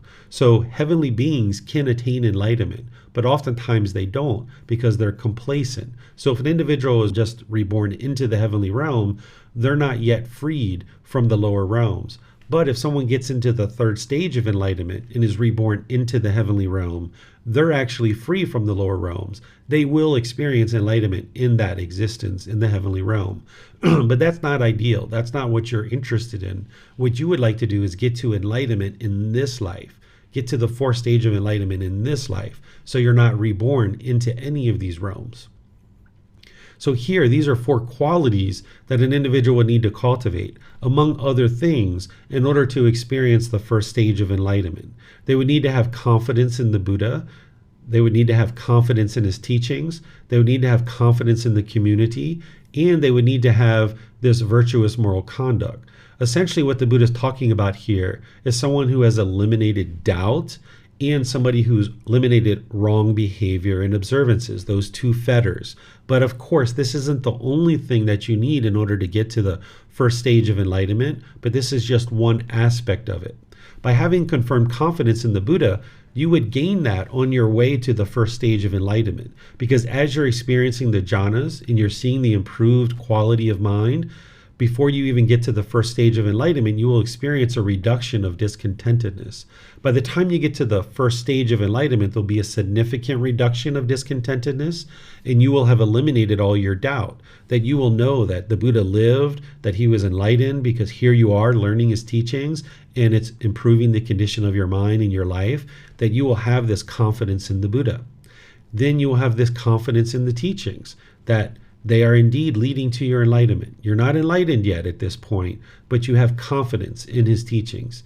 And you have confidence in the community that you're part of, that you have confidence in your other members of the community, your teacher, and the people that are around you supporting you, because you couldn't just go off by yourself and get to enlightenment because you're not a Buddha. You're going to need to be part of a community, and a community that's practicing the straight way, or practicing the wholesome way, or practicing the true way. In this way, individuals would be practicing where they're supportive and they're encouraging of their fellow community members. We're not degrading each other. We're not putting each other down. We're not diminishing each other. We're not comparing ourselves to try to determine who's more enlightened than the other. Everybody's equal. And we're just supporting and encouraging each other to continue on the path to enlightenment. That would be practicing the wholesome way, the straight way, the true way, the proper way, the actual teachings that lead to enlightenment, the Eightfold Path. And part of that is to practice the moral conduct. And by eliminating the unwholesome moral conduct and now producing wiser and wiser decisions around your wholesome moral conduct, you will experience wholesome results coming back to you.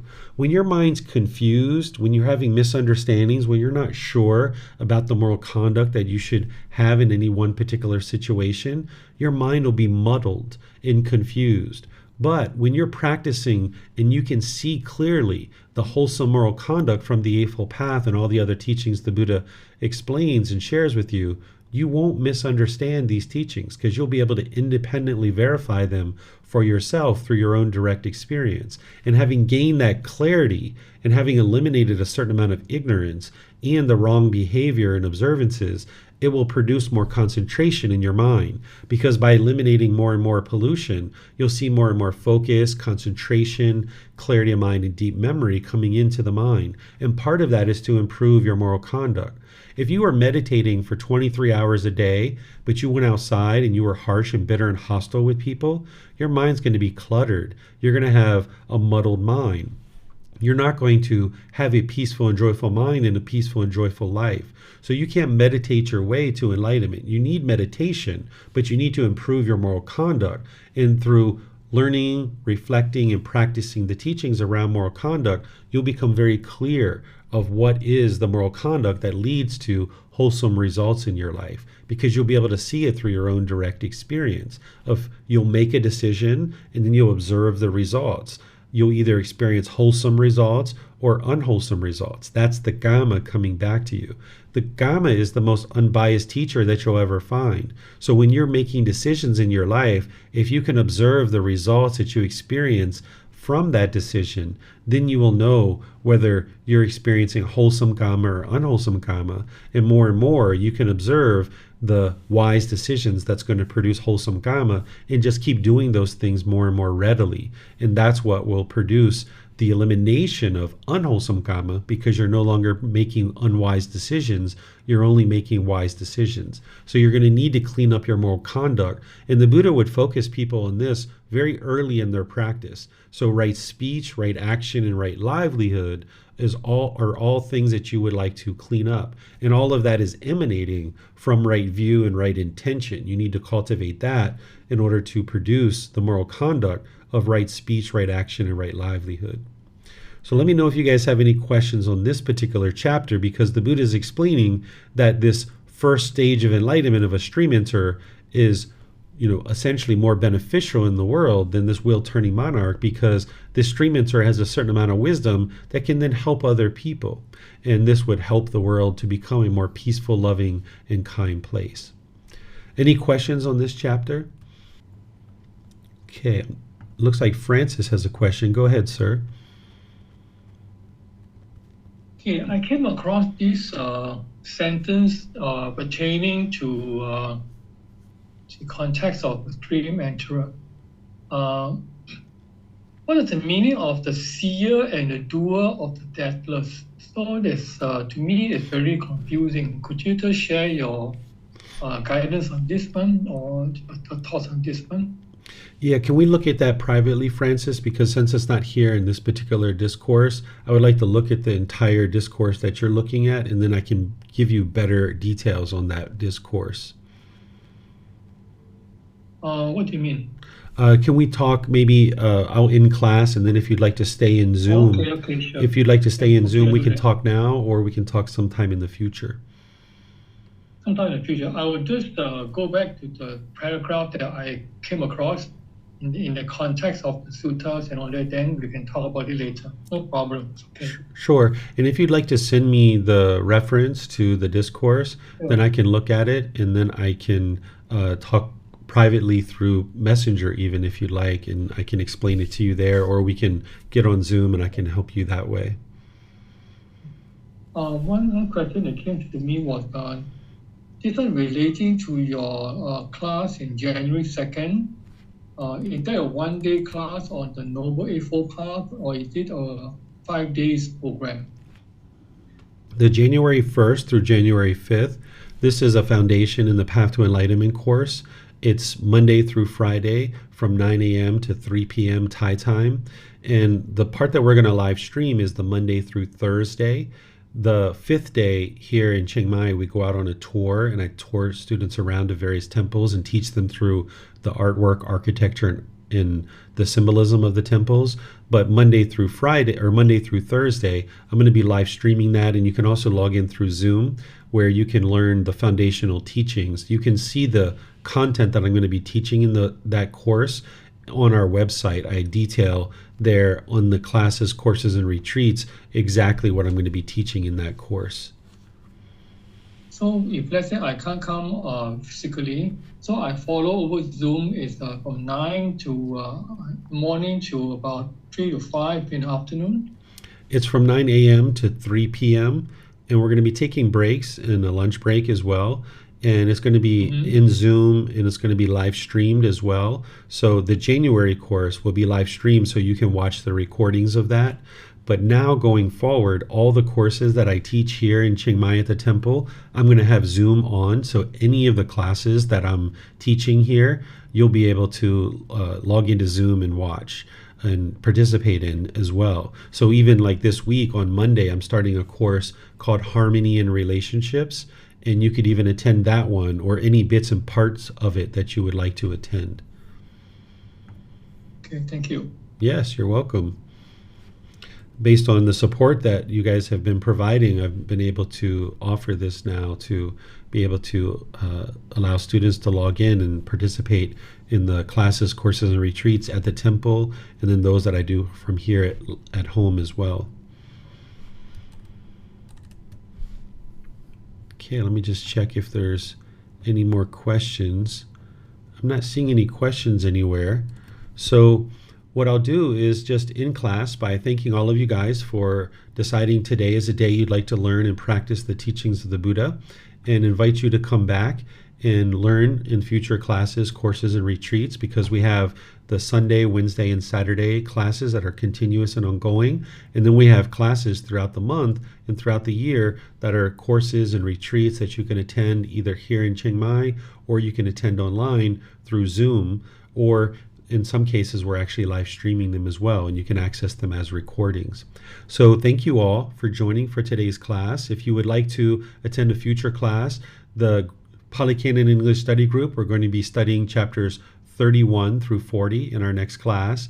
And tomorrow in the group learning program, I'm going to be in Volume 1, Chapter 12, which is titled Craving is the Problem, What is the Solution? And I'm going to be teaching you that particular chapter by helping you to learn the three universal truths and the four noble truths, and then sharing with you specific things that can actually be cravings, desires, attachments that the mind can cling to.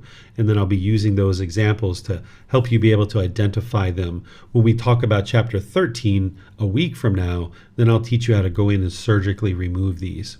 And then, of course, on Wednesday, we'll be doing guided breathing mindfulness meditation together.